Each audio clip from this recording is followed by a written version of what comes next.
Don't jump into meditation. When this distance has been created between you and the mind, certainly between you and the body, let the body be still. Then slowly the mind, you can't make the mind still by just saying, keep quiet. No, it won't. You jump around, but if you watch for a while, you'll learn many things about the mind, and also the mind will become a little more still. Then meditation can start. Then introduce the object of meditation into the mind and say, tell the mind, stay with this. Then also it will jump around. You have to lock down the mind. Vedanta will tell you have to think about God where? Everywhere. When? All the time. In what? In everything. Everywhere, all the time, in everything. But it's almost impossible for us. Therefore, yoga comes in there and says, if you cannot do that, then think of God. If you cannot think of God everywhere, think of God in one particular place. In meditation, here. I will not think of God here. If you cannot think of God all the time, think of God in one particular time. From now to the next 30 minutes or 15 minutes. Not all the time, just these 15. Beginning now, stopping then. But during this time only God. And if I cannot think of God everywhere in everything, then think of God in only one thing, which is the form of the Ishta Devata which you are meditating upon. It could be Shiva, Krishna, Kali, whatever it is. So this is called Desha Kala Vastu. Space, time, object. Space lock, time lock, object lock. Lock, L-O-C-K, lock. You lock. Oh mind, this space. You'll meditate in this space. And you will not go into any other space. That means you will not think about any other space. Only this space. For how long? From now, for the next 15 minutes or 30 minutes.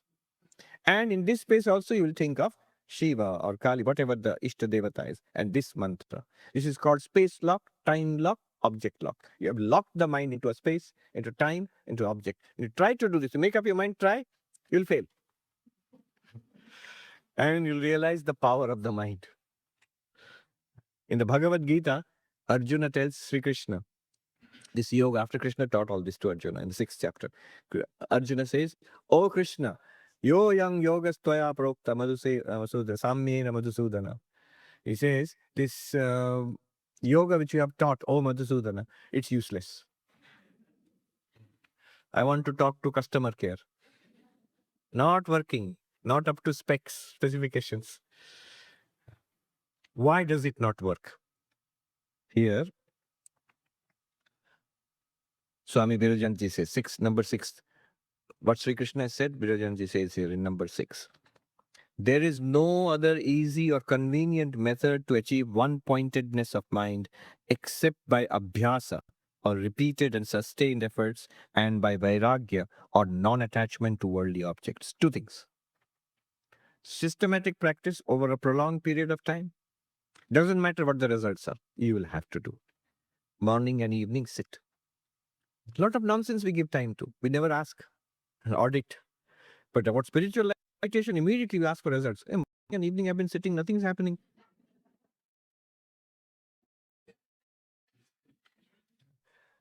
Other times before that, morning and evening, how years and decades of my life, mornings and evenings have disappeared. I have no idea also. I cannot say how.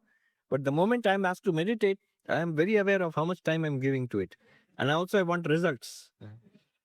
So repeated practice, abhyasa, repetition over a period of time, and dispassion, the strong rootedness in the world.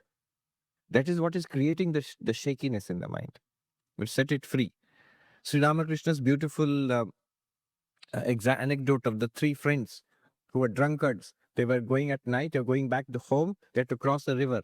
So they sat on the boat and they rowed all night. Next morning, they saw that they were exactly on the bank. They had not gone any further because they had forgotten to untie the boat. That Vairagya, that dispassion, tie it from the world. To untie it from the world. It's a very powerful, then meditation becomes powerful. He says, Virajanji, number 9, sentence number 9.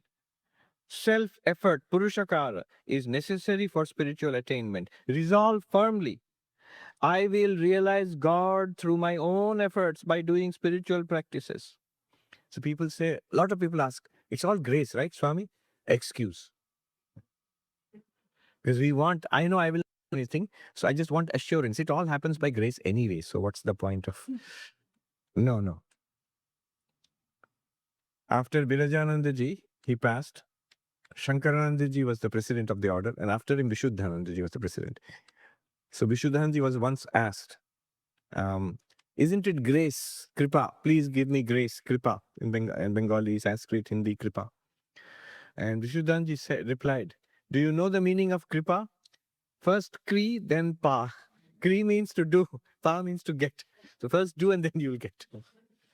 And so here Virajanji says, I resolve firmly, I will realize God through my own efforts by doing spiritual practices. Many times you'll find great spiritual teachers telling us, no, this is not correct. You cannot realize through your own efforts. Do you think your spiritual practices will give you God realization? That is for somebody who has done a lot of spiritual practice. Not at the beginning. Sri Ramakrishna had this anecdote about the bird which sat on the mast of a ship. So ships set sail from Calcutta into the Bay of Bengal. And a bird was sitting on the mast. Suddenly it realized it's in this, it's a sea all around, no land. So in desperation, it flew to the north to find land, couldn't find anything, came back and sat on the mast of the ship. Then it flew to the south and came back, flew to the east and the west, came back, and nowhere it found land. So in helplessness, he went and sat on the mast of the ship. And finally, the mast of the ship itself took it to land. It went to some other place. And so the ship took it there. Similarly, Sri Ramakrishna says, sit with God. The form of God that your Guru has given, the mantra is given, sit with it. Don't fly around here and there. It will take you to God realization. All right, so this is the story. Now, one young monk who heard this story, he told Swami Turiyanandaji. Turiyanandaji was a very intense practitioner, very fierce yogi. He told Swami Turiyanandaji after hearing this story, I will not fly anymore. I will sit on the mast of the ship. And Swami Turiyananda said to him, when did you fly? When did you fly? Kab uda tune? You have to first fly, then only it will become effective. So this one, Virajanji was very much in favor of self-effort. I will realize God through my own efforts by doing spiritual practices and go on steadfastly practicing japa and meditation, seated in proper posture for at least 2 hours every morning and evening, 2 in the morning and 2 in the evening, for 3 or 4 years, and see if you succeed or not. He made it conditional. It's a challenge, he says. It's exactly what Swami Brahmananda also would say.